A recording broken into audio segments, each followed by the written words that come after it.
हमारे पास, क्योंकि हमारा सिलेबस कंप्लीट हो चुका है और कुछ बच्चों के हो सकता है 11th क्लास के जो फाइनल एग्जाम्स हैं अभी हो चुके हों और कुछ के अभी होने वाले होंगे। मेजॉरिटी बच्चों ने जो बताया था क्लास में कि 15 फेब के आसपास से कईयों के स्टार्ट हो रहे हैं, कईयों के 20th है, 22 है, कईयों के मार्च में है। ठीक है, तो उससे पहले हम लोग कुछ डिस्कशन कर लेते हैं, क्योंकि देखो 11th का सिलेबस बहुत वास्ट है और जब हम लोग अपने क्लास में प्रिपरेशन करते हैं तो हमारा फोकस स्कूल का भी रहता है और कंपटीशन का भी रहता है, राइट। लेकिन हाँ, ये बात मैं एग्री करूंगा कि हम लोग जो चीज़ें डिस्कस करते हैं वो मेजॉरिटी फ्रंट हमारे पास कॉम्पिटिटिव होता है। अगर हम लोग कोई थ्योरेटिकल चीज़ को भी पढ़ रहे होते हैं तो उसमें कॉम्पिटिटिव फ्रंट क्या आ सकता है उसके बारे में हम लोग ज़्यादा डिस्कस करते हैं। ठीक है, अब बात आती है स्कूल में। कई बार ऐसा देखा है, ठीक है, और ये एक्सपीरियंस सभी टीचर्स फिजिक्स वाले करते हैं कि स्कूल का पेपर और इवन बोर्ड्स में भी बच्चों को दिक्कत कहाँ आती है। ठीक है, क्योंकि क्या होता है कि जब आप पूरे साल भर पढ़ रहे होते हैं तो आप कॉम्पिटिटिव से टच रहते हैं और जैसे आपका स्कूल का पार्ट आता है तो कई बच्चे वहां पर स्ट्रगल करते हैं मार्क्स स्कोर करने में। और फिर वो होता क्या है कि ये वाला एग्जाम डिसाइड करता है कि जो आपके घर में बहुत ज़्यादा रुतबा है, ठीक है, क्योंकि 10वीं क्लास में आपके 90, 95, 85, 88 ऐसे परसेंट आए थे, तो घर में रुतबा होता है वो कई बच्चों का यहाँ पे धराशायी हो जाता है। और ये डिपेंड करता है कि आप 11वीं क्लास को कैसे, 11वीं के फाइनल आप कैसे देते हैं, उससे ये रुतबा आपका मेंटेन रहता भी है या नहीं। ठीक है, तो इंपॉर्टेंट टॉपिक्स जो हैं आपके स्कूल के उनको हम लोग डिस्कस करेंगे। एंड बिफोर डूइंग दैट मैं आपको पहले कुछ चीज़ें बता रहा हूँ, क्योंकि कुछ बच्चे सिर्फ ब्लाइंड ट्रस्ट करते हैं। ब्लाइंड ट्रस्ट नहीं करना है, दिमाग भी अपना लगाना है, क्योंकि जो मैं अभी टॉपिक बताऊंगा कईयों को लगेगा सिर्फ यही आ रहे हैं, नहीं। पहली बात, ठीक है, कि फॉर स्कूल्स अगर मैं बात करूं कि अगर आप स्कूल के, भाई देखो, एक महीना, ठीक है, आप अपना फेब का पूरा कंप्लीट मंथ आप अपने स्कूल के एग्जाम्स के लिए दीजिए, स्कूल एग्जाम्स। अब जो बच्चे डमी के हैं, सर हमारे तो नहीं है, ठीक है, तो मैं यहां पर भी लिख देता हूं, ठीक है। अब उनको अपने लिए अलग से वो चाहिए होता है, जो डमी के स्टूडेंट्स हैं, ठीक है, डमी स्टूडेंट नहीं, डमी स्कूल स्टूडेंट्स, ठीक है, स्कूल स्टूडेंट्स जो हैं, ठीक है, आप अपना कंपटीशन जेई मेंस की आप PYQs and revision, JEE Mains PYQs आप करें और अपना रिवीजन प्रॉपरली चलाते रहें। ठीक है, अगर इफ इन केस डमी के कुछ बच्चों का क्या होता है कि स्कूल के एग्जाम्स उनके फाइनल को तो उनको देना होता है, इन केस कुछ खतरनाक डमी वाले हैं, ठीक है, जिनके no exams, no class 11th exams, free fund में 12वीं में जाने वाले, ठीक है, क्लास लेवल एग्जाम्स जिनके भी हैं, वैसे होता तो नहीं है लेकिन फिर भी अगर आपने बहुत चमत्कारी स्कूल में ले लिया है, ठीक है, ऐसा कुछ आपको, तो आप ये करें। लेकिन अगर आपके लिए एग्जाम्स हैं, ठीक है, तो आप इसी चीज को फॉलो करेंगे। अब बात आती है स्कूल के लिए, आप पूरा अपना फरवरी अब अपना स्कूल के लिए दीजिए। पहली बात, आप पार्ट 2 या सेकंड बुक से स्टार्ट करिए। सेकंड बुक आप अपनी स्टार्ट करेंगे सारी, ठीक है। सेकेंड बुक ऑफ एनसीईआरटी, मतलब जो हमारे पास ग्रेविटेशन के बाद का है, क्योंकि उसका वेटेज ज्यादा रहता है। सेकेंड बुक हमारे पास काफी थियोरेटिकल है, ये बच्चों को पार कराती है नैया, ठीक है। थियोरेटिकल कहने का मतलब, सर हमने तो इतने सारे क्वेश्चंस करे हैं, यस आपने करे हैं, लेकिन स्कूल के लिए उनकी थ्योरी बहुत ज्यादा इंपॉर्टेंट है। स्कूल जब भी न्यूमेरिकल पूछता है तो फर्स्ट बुक से ज्यादा न्यूमेरिकल्स आते हैं, सेकंड बुक से ज्यादा थ्योरी आती है।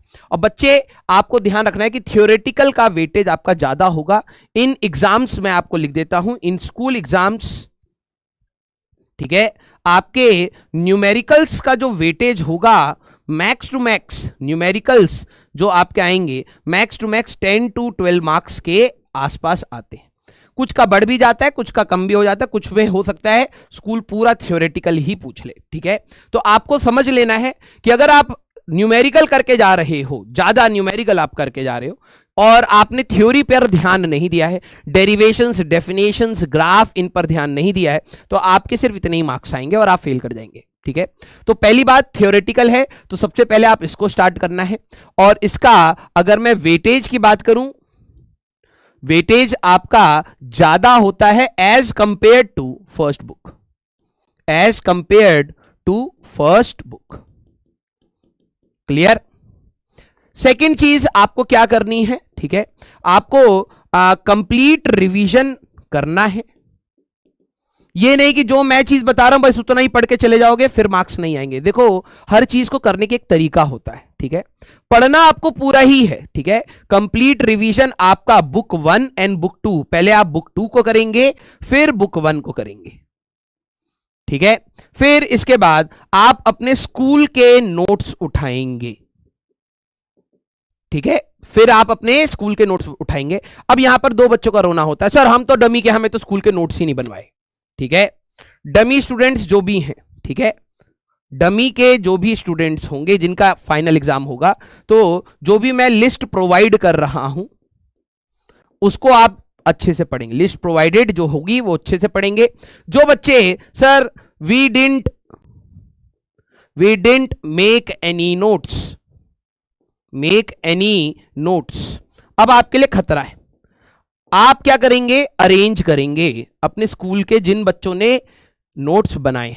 अगर आपने अरेंज नहीं करा फिर वही बात है, आप ज्यादा पढ़ के जाएंगे और जो पूछा जाएगा वो आपको शायद याद ना हो या आपको पता ना हो, ठीक है। इसीलिए आपको स्कूल के नोट्स अरेंज करने हैं। पढ़ना आपको अपने नॉर्मल उससे ही है, स्कूल के नोट्स आपको अरेंज करने हैं, या और जिनके पास नहीं है तो वो लिस्ट से देखेंगे, ठीक है। आफ्टर कंप्लीट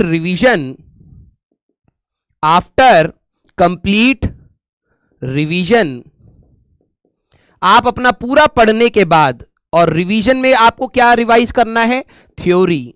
और कैसे ये रिवाइज करना है, राइट एंड लर्न। अगर आप रीड कर रहे हैं आप फेल हो जाएंगे, पहले बता रहा हूं। अगर आप रीड कर रहे हैं आप 11वीं क्लास के फिजिक्स में फेल होने वाले हैं, ठीक है। कि मैं सिर्फ रीड करके चला जाता हूं, आपको एग्जाम्स में डेरिवेशंस याद नहीं आएंगी, ठीक है। तो थ्योरी आपको राइट एंड लर्न करनी है। एंड आफ्टर दैट जो मैं अभी आपको लिस्ट जो आपको प्रोवाइड करी जाएगी वो आपके लिए चेकलिस्ट है। जो बच्चे, अभी मैं आपको फिर बता रहा हूं, जो बच्चे सिर्फ इसको पढ़ के जाएंगे वो फिर से मुसीबत में आएंगे, ठीक है। This is just a checklist जो मैं आपको बता रहा हूं। ये मैंने नहीं बनाई है, मेरे एक सीनियर हैं, ठीक है, उज्जवल सर, उन्होंने मेरी मदद करी हुई है इसमें। तो उनको थोड़ा सा एक्सपीरियंस है, उनका एक्सपीरियंस ज़्यादा है, 18 या 20 साल का है। तो उन्होंने कहा कि ये टॉपिक से जनरली आते हैं, तो मैं उन्हीं का ही बता रहा हूँ आपको, ठीक है। तो आपको थोड़ा सा फायदा रहेगा, ओके। चलिए, तो मैं अभी यहाँ पर कुछ चैप्टर्स का, क्योंकि टाइम ज़्यादा नहीं मिला था, तो मैंने यूनिट्स एंड डायमेंशंस का, motion in straight line, motion in plane, laws of motion, work energy and power, solids, fluids, thermal properties of matter, ठीक है, एंड थर्मोडायनेमिक्स एंड केटीजी, इनका बनाया है। जो रिमेनिंग चैप्टर्स हैं उसको मैं पार्ट 2 में आपको दे दूंगा। अब मैं बताता हूं क्या क्या चीजें, ठीक है भाई। देखो, सबसे पहले आप स्कूल से अपना वेटेज का लिस्ट मांगते हैं। टीचर जनरली देते हैं कि मैं इस चैप्टर से इतना पूछूंगा, इस चैप्टर से इतना पूछूंगा, तो वेटेज भी मैटर करेगा। लेकिन क्या क्या चीजें, आपको चेकलिस्ट है ये। तो कुछ डायमेंशंस, यूनिट्स की डेफिनेशंस आपको पूछ ली जाती हैं। चंद्रशेखर लिमिट क्या है, शेक क्या है, पार्सेक क्या है, एस्ट्रोनॉमिकल यूनिट क्या है, लाइट ईयर क्या है, ठीक है। तो आपको ये तैयार करना है। कुछ चीजें अब ध्यान से समझना, मैंने क्या बोलता, हम स्कूल और हम क्या करते हैं, कंपटीशन का मिक्स पढ़ते हैं, ठीक है। अब कई कहेंगे सर शेक हमें याद नहीं, चंद्रशेखर लिमिट क्या है, आपको ये फाइंड करनी है, ठीक है।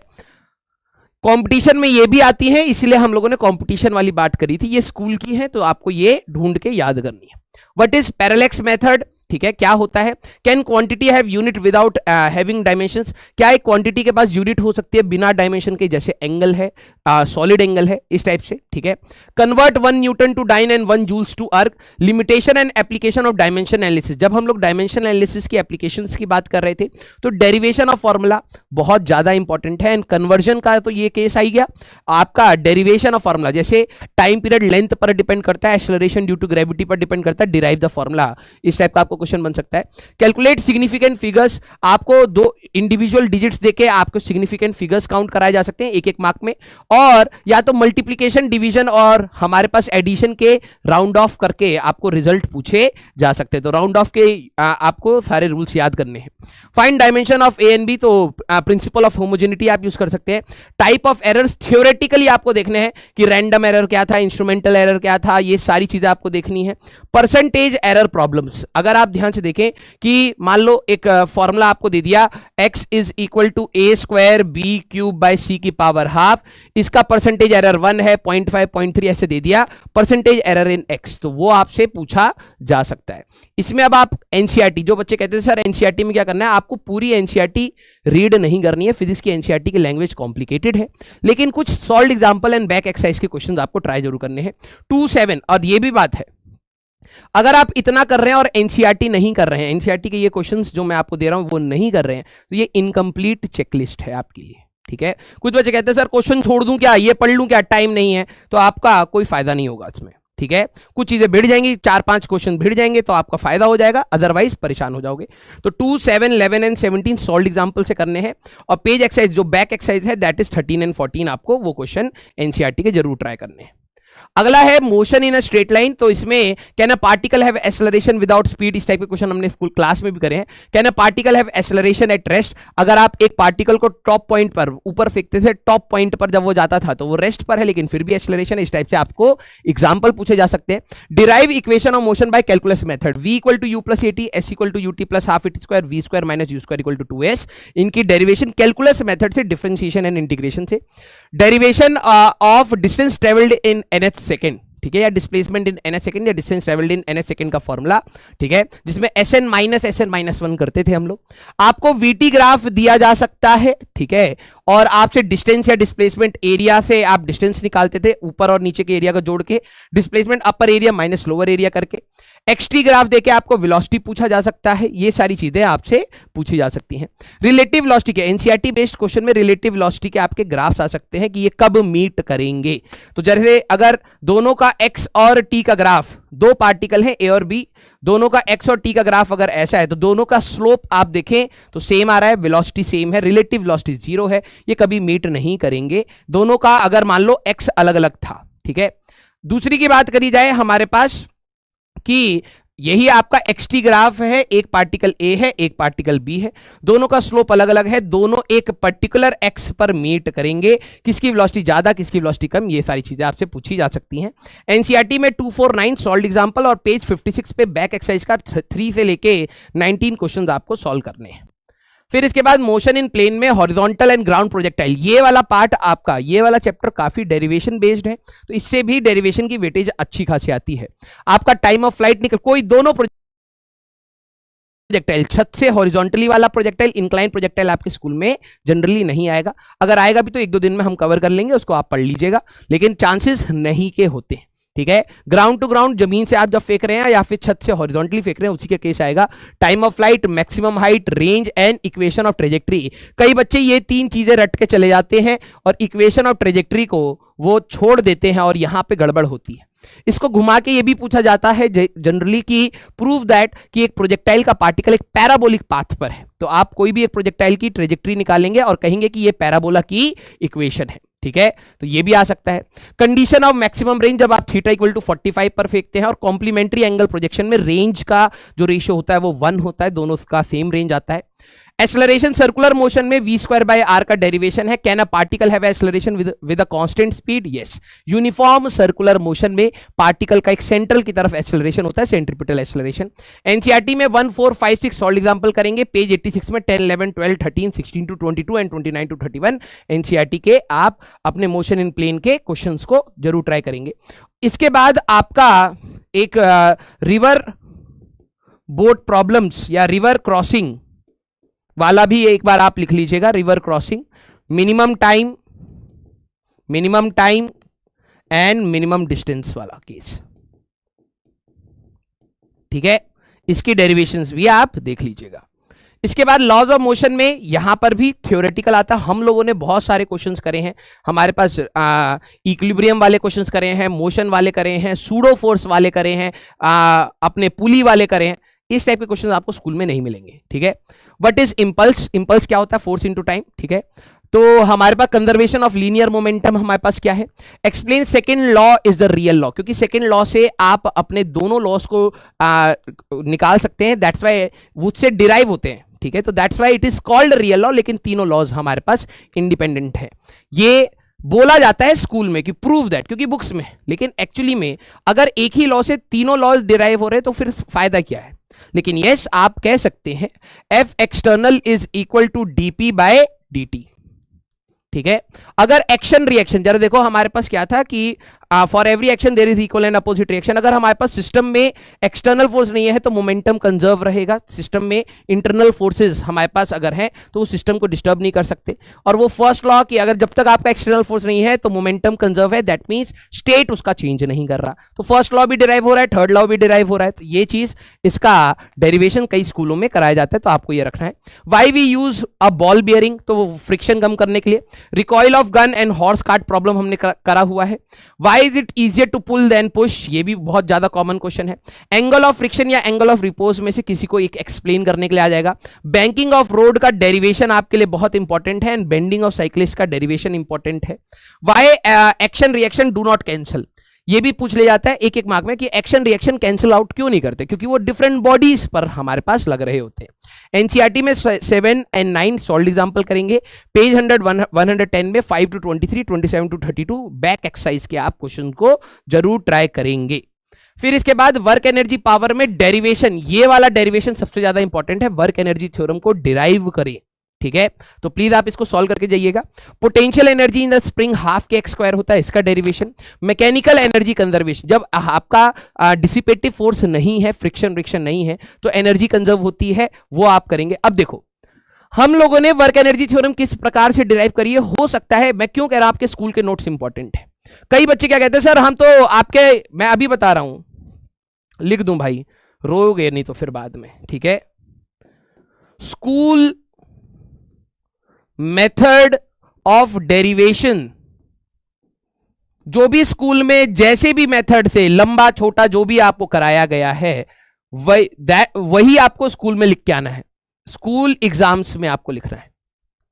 सर आपका वाला छोटा मेथड था वो कर लें, नहीं, हमने उसको छोटे मेथड से क्यों करा, क्योंकि हमारे पास एक चीज है कि अगर कोई भी एक लॉजिकल चीज है उसको निकालने के कई सारे तरीके हैं। क्यों हम लोग एक लंबे मेथड को लेके जाएं जहां पे हम लोग अपना टाइम वेस्ट करें। हमें अपना टाइम भी बचाना है, कंसेप्ट भी सीखना है, इसीलिए हम लोगों ने आसान मेथड वाली डेरिवेशंस करी हैं, ठीक है। लेकिन अगर आपके स्कूल में वही डेरिवेशंस हैं तो वही लिखेंगे। अगर सर हमारे स्कूल में टीचर ने, मैंने आपका वाला लिखा था और टीचर ने मार्क्स नहीं दिए, वो नहीं देगा, क्योंकि हम लॉजिक के पीछे जा रहे हैं, वो डेरिवेशन के पीछे जा रहा है, ठीक है। तो देयर इज अ डिफरेंस। और स्मार्ट बच्चा वही होता है जो मतलब परिस्थिति के हिसाब से अपने आप को चेंज करे। स्कूल में वो अपनी डेरिवेशन चाहते हैं तो आप उनकी डेरिवेशन सीखिए, क्योंकि आपको कंसेप्ट समझ आ गया है, तो आप उसको सीखिए, याद करिए और लिख के आइए, ठीक है। अब ये आप अपने एजुकेशन सिस्टम का फ्लॉ बोले या जो भी बोले मेरे को नहीं पता, लेकिन दिक्कत यही है कि आपको अपने स्कूल के हिसाब से ही चीजें लिख के आनी है, ठीक है। मैकेनिकल एनर्जी कंजर्वेशन, जब एक्सटर्नल फोर्स हमारे पास फ्रिक्शन वाले नहीं होते तो एनर्जी कंजर्व होती थी, तो हम लोगों ने उसका बहुत छोटा सा डेरिवेशन करा है। स्कूल में आपका अलग होगा तो आप वो लिखेंगे।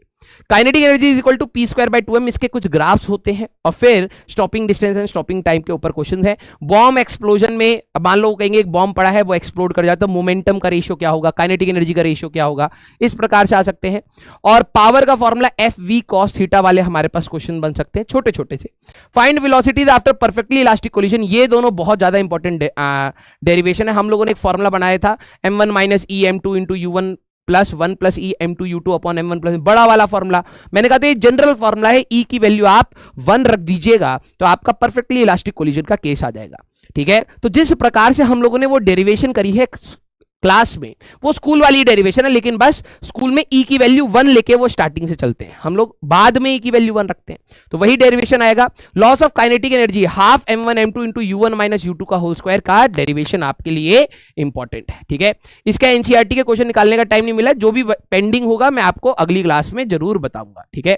फिर आते हैं हम लोग सॉलिड्स पर। सर सेंटर ऑफ मास, हमारे पास ग्रेविटेशन, इसमें क्या करना है उनको नेक्स्ट क्लास में ले लेंगे, एसएचएम एंड वेव्स का नेक्स्ट क्लास में ले लेंगे, ठीक है। What is elasticity? The tendency, the capacity of a body to regain back its original shape that after deformation, that is elasticity. Which is more elastic, steel और rubber discuss किया हुआ। Elastomers हमारे पास क्या है, इलास्टिक फटीग क्या है। Elastic fatigue क्या है, जब एक मटेरियल, ठीक है, को आप बार बार स्ट्रेच और compress, stretch compress, stretch compress कर रहे हैं तो वो अपनी इलास्टिसिटी खो देता है, दैट इज कॉल्ड इलास्टिसिटी। जैसे मान लीजिए कि आपने एक बॉडी को देखा कि आपने डिफॉर्म करा, खड़ाक से वापस आ गया, लेकिन अगर आप उसको बार बार डिफॉर्म और वो कर रहे हैं तो वो अपनी इलास्टिसिटी खो देता है। उस प्रॉपर्टी को हम कहते हैं इलास्टिक फटीग। हुक्स लॉ हमारे पास क्या है, stress is directly proportional to strain, ठीक है, up to a limit, that is called Hooke's limit. Stress strain का आपको ग्राफ दिया भी जा सकता है या बनाने के लिए भी आ सकता है, और सारे पॉइंट, यील्ड पॉइंट क्या है, टेंसाइल स्ट्रेंथ क्या है, इलास्टिक लिमिट क्या है, परमानेंट सेट क्या है, फ्रैक्चर पॉइंट क्या है, नेकिंग क्या है, ये सारे टर्म्स आपसे पूछे जा सकते हैं, उनको मार्क करवाया जा सकता है। इनमें कौन सा मटेरियल ज्यादा इलास्टिक है, जिसका स्लोप ज्यादा होगा उसका इलास्टिसिटी कोफिशिएंट ज्यादा होगा, तो वो ज्यादा इलास्टिक है। Explain Young modulus, bulk modulus and shear modulus, definition आ सकती है। एनर्जी डेंसिटी का फॉर्मूला ये आपके लिए इंपॉर्टेंट है, हमारे पास half into stress into strain का फॉर्मूला जो हम लोगों ने डिराइव भी किया है। अब इसकी डेरिवेशन स्कूल में अलग होगी, तो आप स्कूल की वाली करेंगे। माउंटेन्स ऑफ मैक्सिमम हाइट, ये स्कूल में जनरली पूछा जाता है कि आप प्रूव करिए कि हमारे पास जो माउंटेन्स हैं उनकी अर्थ पर माउंटेन्स की मैक्सिमम हाइट 10 किलोमीटर हो सकती है, ठीक है। जैसे आप देखें कि हमारे पास माउंट एवरेस्ट भी 8.8 किलोमीटर के आसपास है, मैक्सिमम 10 हो सकती है थ्योरेटिकल लिमिट, क्योंकि जो जमीन पे मटेरियल्स हैं उसका डेरिवेशन आपको ढूंढना है। स्कूल में जो प्रदीप है या एस एल अरोड़ा है वहां पे मिल जाती है बुक में, ठीक है, क्योंकि जो आपके रॉक्स हैं उस रॉक्स का जो मॉडुलस ऑफ इलास्टिसिटी है, इलास्टिक लिमिट है, वो उतना ही प्रेशर झेल पाएंगे, उसके बाद वो टूट जाएंगे, तो मैक्सिमम हाइट आपकी 10 किलोमीटर हो सकती है, ठीक है। फिर उसके बाद फ्लूइड्स की बात करें, what is an ideal fluid, हम लोगों ने कंडीशंस लगाई थी पहले से कि हमारे पास डेंसिटी वेरी नहीं करेगी, कोफिशिएंट ऑफ फ्रिक्शन हमारे पास वेरी नहीं करेगा, ठीक है, लैमिनर फ्लो होगा, ये सारी चीजें that will be in the case of an ideal fluid, ठीक है। पास्कल्स लॉ, इस ये वाला चैप्टर आपका बहुत ज्यादा इंपॉर्टेंट है, डेरिवेशन, और यही आपका वेटेज भी रखेगा, ध्यान से समझना। पास्कल्स लॉ क्या है, उसकी एप्लीकेशन, क्योंकि इसमें एप्लीकेशन फ्रंट अच्छे खासे हैं, ठीक है। एप्लीकेशन हाइड्रोलिक लिफ्ट का जनरली पूछ लिया जाता है, okay. Why force by liquid is always perpendicular to the surface, अगर आप पैरेलल लेंगे तो रिजॉल्व करेंगे तो बॉडी लिक्विड में रेस्ट में भी मूव करते हुए दिखेगी, ये क्लास में बताया हुआ है। डिराइव्ड आर्किमिडीज प्रिंसिपल की जो बुयंसी होता है the weight of the liquid displaced के बारे में होता है, and pressure equal to h rho g का डेरिवेशन आपको करके जाना है, ये हम लोगों ने क्लास में भी किया है। अगर डेरिवेशन स्कूल वाले से मैच कर रही है तो कोई दिक्कत नहीं है, अदरवाइज स्कूल वाली आपको लिखनी है। मैनोमीटर एंड बैरोमीटर का वर्किंग प्रिंसिपल हमारे पास क्या है, gauge pressure and absolute pressure में डिफरेंस क्या है, प्रेशर के यूनिट्स हमारे पास क्या है, जैसे आपका बार हो जाएगा न्यूटन पर मीटर स्क्वायर, पास्कल्स, ये सारी चीजें। लॉ ऑफ फ्लोटेशन के बारे में क्या है, इसमें आपको बस पूछा जा सकता है कि what is law of flotation, उसकी क्या कंडीशंस है। टाइप ऑफ फ्लो में लैमिनार एंड टर्बुलेंट फ्लो हम लोगों ने बात किया। प्रिंसिपल ऑफ कंटिन्यूटी, ये इंपॉर्टेंट है आपके लिए, सबसे ज्यादा इंपॉर्टेंट है बर्नौलीज थ्योरम, सबसे ज्यादा इंपॉर्टेंट है बर्नौलीज थ्योरम, ये एक शॉर्ट क्वेश्चन बन जाता है, डिराइव बर्नौलीज थ्योरम। और अब इसमें आपके स्कूल का डेरिवेशन क्या है, हमारा डेरिवेशन क्या है, दोनों में डिफरेंस हो सकता है, स्कूल का आपको लिख के आना है। इसकी एप्लीकेशंस भी बहुत ज्यादा इंपॉर्टेंट है कि हमारे पास एरोप्लेन को लिफ्ट कैसे मिलती है, वेंचुरी मीटर भी उसका एक एप्लीकेशन था, याद करिए, ठीक है। फिर जो पानी वाला स्प्रे होता है वो वाला, स्विंगिंग ऑफ बॉल वाला, ये सारे एग्जाम्पल आपके स्कूल में पूछे जाते हैं, तो ढंग से डायग्राम और लिखना आपको आना चाहिए। टॉर्शली थ्योरम एंड वेंचुरी मीटर, ठीक है, हमारे पास टॉर्शली थ्योरम भी कहीं ना कहीं इसी का ही एक एप्लीकेशन बन जाता है। फिर इसके बाद what is viscosity and it's units, हम लोगों ने विस्कोसिटी के बारे में, ईटा के बारे में बात किया था, पॉइस हमारे पास यूनिट होती थी। स्ट्रोक्स लॉ बहुत इंपॉर्टेंट है, टर्मिनल वेलोसिटी की कैलकुलेशन आपके लिए बहुत इंपॉर्टेंट है, और इस पे क्वेश्चन भी आ जाता है। रेडियस, एक बॉल है जिसकी टर्मिनल वेलोसिटी v है, दूसरे का एक रेडियस है, वो 2r रेडियस का था, तब टर्मिनल वेलोसिटी क्या होगी, कुछ ऐसे रेशियो वाले क्वेश्चंस, ठीक है। टर्मिनल वेलोसिटी रेडियस के डायरेक्टली स्क्वायर पर प्रोपोर्शनल होती थी। क्रिटिकल वेलोसिटी क्या है, ठीक है। हमारे पास सरफेस टेंशन से अच्छे क्वेश्चंस बनते हैं, सरफेस टेंशन और इसके रीजंस जैसे कुछ थ्योरेटिकल क्वेश्चंस बनते हैं। पहली बात है कि सरफेस टेंशन होता क्यों है, इसका आपको रीजन पता होना चाहिए कि ऊपर वाले लेयर्स का इंट्रैक्शन, ऊपर हवा से है, नीचे पानी से है, तो नेट फोर्स नीचे आता है, तो एक स्ट्रेच मेम्ब्रेन रहती है। पूछा जाता है कि एक पिन अगर लोहे की, अगर आप एक वो है उसको अगर आप पानी पर रखते हो तो वो डूब जाती है, ठीक है, लेकिन हमारे पास जो ये है पिन को अगर मैं वैक्स से कोट कर दूं तब मैं आराम से रखूं तो तैरती है। Surface tension is an example. फिर केरोसिन ऑयल ऑन वाटर, मच्छर के लिए बोला जाता है कि डेंगू और मलेरिया ना हो तो पानी पे केरोसिन ऑयल डाल दीजिए। उसका रीजन क्या है, उसका रीजन सिंपल सी यही बात है कि वो सरफेस टेंशन को कम कर देता है। पानी पे जब मच्छर बैठता है तो वो डूब जाता है, मर जाता है, ठीक है। Hot water to wash oily hand, जब आप खाना खाते हैं तो ऑयली आपके हैंड्स है, तो आप ठंडे पानी से ना धो के गर्म पानी से धोते हैं, वहां पे भी सरफेस टेंशन का रीजन है। सरफेस एनर्जी जो हमारे पास था उसका डेरिवेशन। एक्सेस प्रेशर, ये आपकी स्कूल वाली डेरिवेशंस आपको लिखनी है, स्कूल की डेरिवेशन, गंदी सी लंबी वाली डेरिवेशन जल्दी पता नहीं क्यों कराते हैं, वो आपको लिखनी है। कैपिलैरिटी होता क्या है और इसके एप्लीकेशंस क्या हैं, ठीक है। हमारे पास मिनिस्कस फॉर्मेशन, मिनिस्कस मतलब अगर वही बात हमारे पास ऐसे लिक्विड है या ऐसे, हमारे पास ये कर्व एक्सेस प्रेशर किधर से होगा ये वाली बात, और अगर बात करेंगे तो यहां से आपका एक्सेस प्रेशर है वो वाली बात आपको समझानी पड़ सकती है। एक्सेंट फॉर्मूला ये भी बोला जाता है, derive the ascent formula. Ascent formula is height rise of a liquid in a tube, हम लोगों ने बात करी हुई है, 2s cos theta by r rho g, ठीक है। इनसफिशिएंट, अगर हमारे पास ट्यूब की हाइट इनसफिशिएंट है तो क्या पानी ओवरफ्लो करेगा? नहीं करेगा, ठीक है। ये भी पूछ ले जाता है कि अगर हम लोग बैरोमीटर में मरकुरी को हटा के पानी रख दें तो क्या दिक्कत आती है? तो मरकुरी हमारे पास 74 पॉइंट समथिंग हाइट पर जाता था, है ना, 75 के आसपास, 75 mm के आसपास हमारे पास जाता था। अगर हम लोग 750 740 के आसपास जाता है, पानी के केस में वो 10 मीटर चला जाएगा, तो 10 मीटर की ट्यूब लानी पड़ेगी आपको, ठीक है। फिर एनसीईआरटी में 1 to 25 बैक एक्सरसाइज के आपको क्वेश्चन करने हैं, बैक एक्सरसाइज, ठीक है, ये आपको साथ में करने हैं। थर्मल प्रॉपर्टीज ऑफ मैटर में कन्वर्जन ऑफ टेम्परेचर स्केल्स, इसके ऊपर चुटर पुटर क्वेश्चंस आपको मिल सकते हैं कि केल्विन को इसमें कन्वर्ट करिए, डिग्री फ़ारेनहाइट को सेल्सियस में कन्वर्ट करिए, ये सब। थर्मल एक्सपेंशन में L equal to L naught into 1 plus alpha delta T और V equal to V naught into 1 plus gamma delta T की डेरिवेशंस स्कूल वाली जो आपको कराई गई होंगी, स्कूल वाली वो आपको करनी है। Effect of thermal expansion density पर, सिंपल पेंडुलम पर, बायोमेट्रिक स्ट्रिप पर, स्केल पर, ये हम लोगों ने करे हुए हैं क्वेश्चंस, तो ये भी आपको रिवाइज करके जाने हैं। Beta is equal to 2 alpha होता है, gamma is equal to 3 alpha होता है, इसके ऊपर। Definition of specific heat, molar specific heat, latent heat, हम लोगों ने सारी बात करी हुई है, इनकी डेफिनेशंस आपके लिए इंपॉर्टेंट है। U is equal to MC delta T ml and water equivalent, water equivalent के बारे में बात करा है, और ये जब टेम्परेचर चेंज होता है तो ये हमारे पास, जब स्टेट चेंज होता है तो ये, ठीक है। तो एनसीईआरटी के इसके लिए कौन से करने हैं? 7, 8, 9, 10, 6, 11, 12, 13, 14 एंड 18, ठीक है। ये आपके, और 11.3, 11.4, 11.5 आपके क्वेश्चंस करने हैं, ठीक है। अगला हमारे पास, ठीक है, यहां पर ये वाला, ये फ्लूइड्स और थर्मल ज्यादा वेटेज रखेगा, ध्यान रखना। Principle of calorimetry and significance, calorimetry हमारे पास क्या रहता था? Heat gain equal to heat loss in an isolated system. Significance क्या है? हम लोग किसी भी मटेरियल का स्पेसिफिक हीट निकाल सकते हैं, ठीक है। हीटिंग कर्व हम लोगों ने बात करा हुआ था कि बॉडी का टेम्परेचर बढ़ेगा फिर कांस्टेंट हो जाएगा, फिर बढ़ेगा फिर कांस्टेंट हो जाएगा, इस टाइप से, तो उसके ऊपर चीजें आ सकती हैं। थर्मल कंडक्शन का फॉर्मूला हमारे पास, कन्वेक्शन में सी ब्रीज और लैंड ब्रीज जनरली बच्चों से पूछ लिया जाता है, ट्रेड विंड्स के बारे में पूछ लिया जाता है, तो ये आपको स्कूल में देखना है, अगर पढ़ाया गया है तो पढ़ के जाना है, अदरवाइज कोई दिक्कत नहीं, ठीक है। Kirchhoff's law, Stefan's Boltzmann law, Wien's displacement और न्यूटन्स लॉ ऑफ कूलिंग, ये आपके लिए इंपॉर्टेंट रहता है, ठीक है। और वेन्स डिस्प्लेसमेंट लॉ ये आपके लिए इंपॉर्टेंट रहता है, ठीक है, ये भी पूछा जाता है।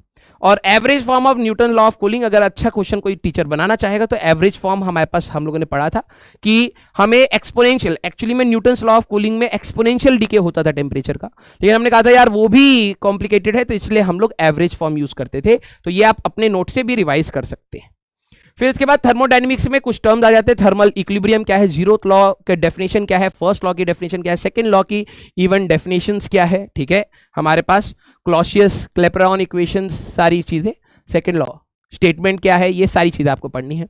Determine work delta Q delta U, सारे प्रोसेस का, आइसोथर्मल, एडियाबैटिक, आइसोबारिक, आइसोकोरिक में वर्क निकालना, हीट यू क्या होता है, सारी चीजें।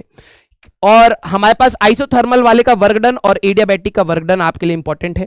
CP minus CV equal to R का डेरिवेशन हमने कहा था, Mayer's relation.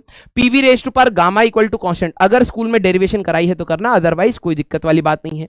Work done from PV graph, आपको एक ग्राफ दिया जा सकता है पीवी ग्राफ, ठीक है, उसमें वर्क डन निकालने के लिए आपको क्वेश्चन आ सकता है। Slope analysis of PV graph, हमारे पास आइसोथर्मल का जो स्लोप होता था वो स्लोप होता था -p/v एंड एडियाबैटिक का गामा टाइम्स होता था, उसके ऊपर भी आपका आ सकता है, डेरिवेशन भी आ सकती है। Block diagram of engine and refrigerator with efficiency, उनकी एफिशिएंसी निकालना, कोफिशिएंट ऑफ परफॉर्मेंस निकालना, और रेफ्रिजरेटर का अलग ब्लॉक डायग्राम जो ऐसे बनाए थे ना हम लोगों ने, source, working substance and sink, इस टाइप से आपके ब्लॉक डायग्राम्स, ठीक है। और एफिशिएंसी ऑफ कार्नोट इंजन आपके लिए इंपॉर्टेंट है। काइनेटिक थ्योरी ऑफ गैसेस में हम लोगों ने प्रेशर वाली इक्वेशन डिराइव करी थी, ये बहुत ज्यादा आपके लिए इंपॉर्टेंट है। वीआरएमएस यहीं से निकालते थे, ये वाला इंपॉर्टेंट है। डिग्री ऑफ फ्रीडम, और यहीं से हम लोगों ने law of equipartition of energy कि हर डिग्री ऑफ फ्रीडम की जो एनर्जी होती है वो हाफ केबीटी होती है। KB is the Boltzmann constant. Energy equal to 3/2p हम लोगों ने बात किया है। Law of equipartition of energy वही हो गया। Gas law, Boyle's law, Charles law, Gay Lussac law, Avogadro's law, ये वाले आपसे स्टेटमेंट पूछे जा सकते हैं। मीन फ्री पाथ कई स्कूलों में नहीं करवाते हैं, लेकिन अगर आपको करवाई गई है तो आपको ये याद रखनी है, ठीक है। तो यही है हमारे पास अभी कुछ चैप्टर्स की कहानी। एटलीस्ट आप इतना तैयार करिए, कुछ दिनों के बाद मैं रिमेनिंग चैप्टर्स का भी बना के आपके साथ शेयर जरूर करूंगा, ठीक है। कंडीशंस आपको याद रखनी है भाई। देखो, बेवकूफी वाली हरकत करोगे ना फिर रोओगे, फिर रोओगे कि सर आपने ये पहली बात क्यों नहीं बताई। मैं पहले बता रहा हूं, सेकंड बुक पे ज्यादा फोकस करना है, क्योंकि यहां से बर्नौली है, अभी डैम्ड ऑसिलेशन, डेफिनेट डेरिवेशंस है, और वो अच्छा खासा वेटेज होती है। बच्चे रट के नहीं जाते हैं, तैयार करके नहीं जाते हैं, फिर कहते हैं सर क्वेश्चन नहीं आए, हमने तो क्वेश्चन करे थे, और फिर पलट के कोई पूछ लेता ना टेस्ट देते थे, तो मुंह बन जाता है। तो जहां पर जैसी रिक्वायरमेंट, जब यहां पर हम कहते थे कि भैया टेस्ट दो, न्यूमेरिकल प्रैक्टिस करो, तब आप वो नहीं करते थे। जब मैं कह रहा हूं कि थ्योरेटिकली ही आएगा, स्कूल में परेशान नहीं होना है, तो आप थ्योरेटिकल तैयारी करके जाइए, तो आप फिर से क्वेश्चन लगा के जाएंगे। देखना आप करेंगे, इसमें कई सारे बच्चे ऐसे होंगे। अब वही बात है, मेरा काम आपको जागरूक करना है, आपको बताना है, करना आप ही को पड़ेगा। अगर आपको मेरे से नहीं समझ आएगा तो दूसरा भी आपको यही बताएगा, करना आप ही को पड़ेगा। अगर आपको उससे भी नहीं समझ आएगा तो आप पूरी दुनिया से पूछ लेंगे, वो भी आपको यही बताएंगे, लेकिन करना एट द एंड आपको ही पड़ेगा, ठीक है।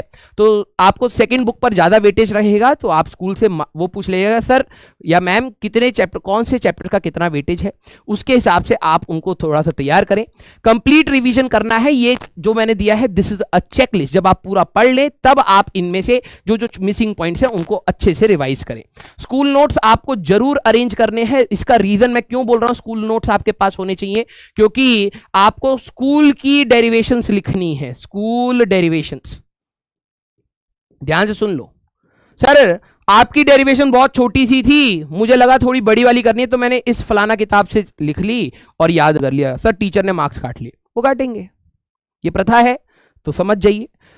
स्कूल के नोट्स में क्यों कह रहा हूं, कई सारे बच्चे हैं सब कुछ तैयार करेंगे, ये वाला पॉइंट पे वीक रहेंगे, वो अरेंज ही नहीं करेंगे। सर किसी ने नहीं बनाए नोट्स, जितने बने हैं उतने ही ले आओ, एटलीस्ट उतने। किसी ने 2 टॉपिक लिखे, 3 टॉपिक लिखे, क्या भी लिखा है, थोड़ा सा भी लिखा है, अरेंज कर लो। मैं लिटरली बता रहा हूं, अरेंज कर लो, ठीक है। जो डमी है, अब उनके पास तो नोट्स ही नहीं है, तो भैया आप यही लिस्ट तैयार पूरा पढ़िए और इस लिस्ट को तैयार कर लीजिए।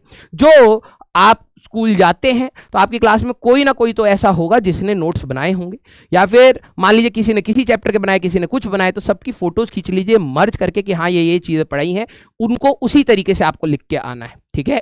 तो हमारे पास अरेंज करेंगे। आफ्टर कंप्लीट रिवीजन हमारे पास थ्योरी आप रिवाइज कैसे करेंगे, लिख के और याद करके। फिर उसके बाद आप इस लिस्ट का चेकलिस्ट के जैसे चेक करेंगे कि हाँ ये हम लोगों ने पढ़ लिया है। अगर इसके ऊपर आएगा तो अच्छे से मेरे को लिखना आना चाहिए, डायग्राम आपके अच्छे से होने चाहिए, ठीक है। जिनका कोई एग्जाम नहीं है वो अपने जेई मेंस की तैयारी आप अपनी कंटिन्यू करिए, लेकिन मैं अभी आपको बता रहा हूं ये जो आप चीज मिस कर रहे हैं, आपको लग रहा है मैं तो बच गया, लेकिन आप बहुत बड़ी चीज मिस कर रहे हैं। जो बच्चे इस पूरे प्रोसेस में हैं ये फिर भी आपसे बेटर रिवीजन कर ले जाएंगे, मान लो मेरी बात, ठीक है।